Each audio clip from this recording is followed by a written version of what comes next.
Priatelia, včera RTVS vysielala taký zaujímavý spot v hlavnom vysielacom čase o 19. o jednej konferencii alebo festivale inakosti. A ja sa teraz nad tým chcem trošku zamyslieť. 29. septembra som na svojom facebookovom príspevku vám odporúčal túto knihu Nová tolerancia, ktorú som prekladal a odporúčam vám ju čítať. A tejto knihe sa zaoberáme tým, že tolerovať znamená rešpektovať názory druhých, životy druhých. A je to tak, jeden žije tak, druhý sa pozerá na život tak a to je v poriadku. Máme voči sebe navzájom rešpekt. Lenže je tu podprahový taký kultúrny tlak, ktorý sa stále viacej vdiera do spoločnosti a chce nám vysvetľovať, že s niečím nesúhlasiť nemôžeš. Rešpektovať vraj máme úplne všetko, čo existuje. Každý má právo na všetko a nielen, že to máš rešpektovať, to znamená prijímať to znamená súhlasiť s tým, a to znamená schvaľovať to. A keby si hovoril, že s tým nesúhlasíš, alebo máš iný názor, tak je tu veľká tendencia vyvolávať to, citlivovať toto slovo a hovoriť, že to je nenávisť. A priatelia, mať svoj názor to nie je nenávisť, zastávať sa o to nie je nenávisť, naopak, to je základ demokratickej spoločnosti, je právo nesúhlasiť, právo obhajovať svoje názory a preto môžeme diskutovať, preto môžeme názory triebiť. No ale poďme ďalej. Ja vám chcem teraz z tejto knihy prečítať jeden zvláštny prípad a chcel by som sa vás opýtať, či chceme toto na Slovensku. Je to prípad dvoch malých chlapcov vo veku 5 a 8 rokov, ktorí sa ocitli uprostred sporu svojich rodičov o tom, kto ich bude vychovávať. No ale prečo sa to stalo? Znamená to, že sa rozvádzali. Ale prečo sa rozvádzali? Veď to bolo šťastné manželstvo, boli tu deti. Ale v jednej chvíli po rokoch prišiel muž s tým, že on vlastne už chce byť ženou.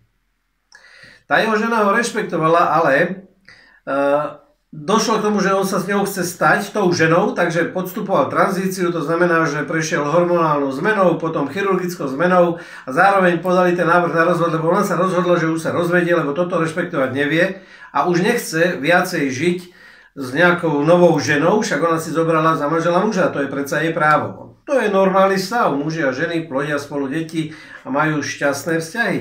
Nie?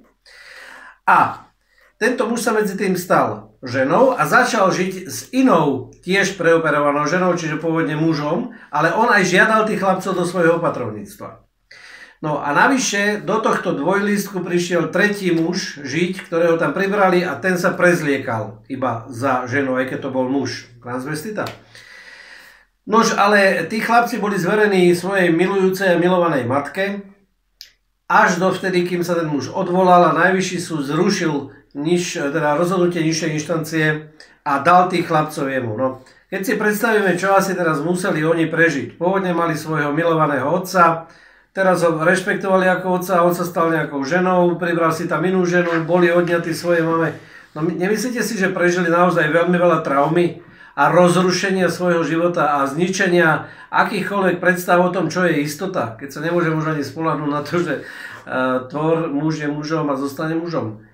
No, o tomto môžeme diskutovať, čo to je, ale aby sme k tomuto nedospeli, ja si myslím, a nemyslím si, že by to tak na Slovensku malo byť, že by sme mali podnecovať dobré príklady o tom, ako mužovia majú byť dobrými a silnými mužmi, ako ženy, nech sú ženské ženy, aby sme ukazovali mladým ľuďom, ako je dobré budovať správne vzťahy, ako je dobré budovať rodiny a potom tu budeme mať stabilitu v tejto spoločnosti, lebo my to máme zakotvené aj v našej legislatíve, že to je naša najdôležitejšia bunka spoločnosti, je jadrová, normálna, tradičná, prirodzená rodina muža, ženy a detí.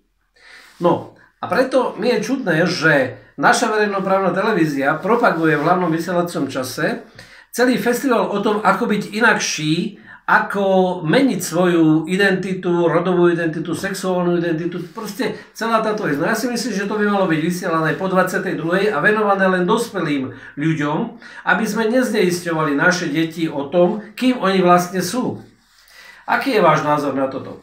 Viete, ja si myslím, že my sa máme vedieť rešpektovať. A ja viem rešpektovať druhých ľudí v ich, keď si budú nárokovať, že to je jedinečnosť, že to je ich originalita, že to je... Ja som také veci prežil v živote, áno. Ale zároveň Jedna vec je rešpekt.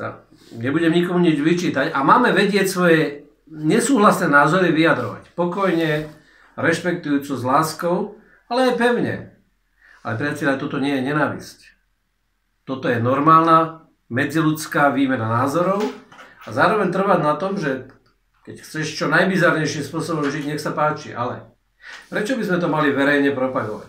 Prečo by sme to mali podnecovať? Pretože zároveň dneska výskumy o tom, ak deti strácajú svoju identitu, nám dneska preukazujú odborníci vo veľkých, širokých štatistikách, že to spôsobuje zneistenie mladých ľudí, pád do rôznych chaotických životných situácií, že chcú podstupovať rôzne vymyslené ciele o tranzícii, o zmenách a zároveň už máme mnohé príklady o tom, ako to mladých ľudí poškodilo a sú z toho úplne zničení v živote.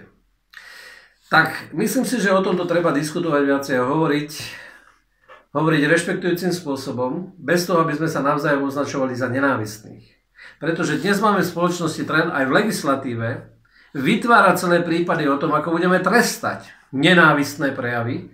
A dneska tu začína byť strach v spoločnosti vôbec hovoriť vlastný názor na to, ako sa pozerám na veci. Takže chcel by som o tomto diskusiu, bez nenávisti a bez označovania, že si homofób, že nenávidíš, že ty si taký onaký, hen taký, pretože to tak nie je. Takže hovorme o tom. Ako sa na to pozeráme.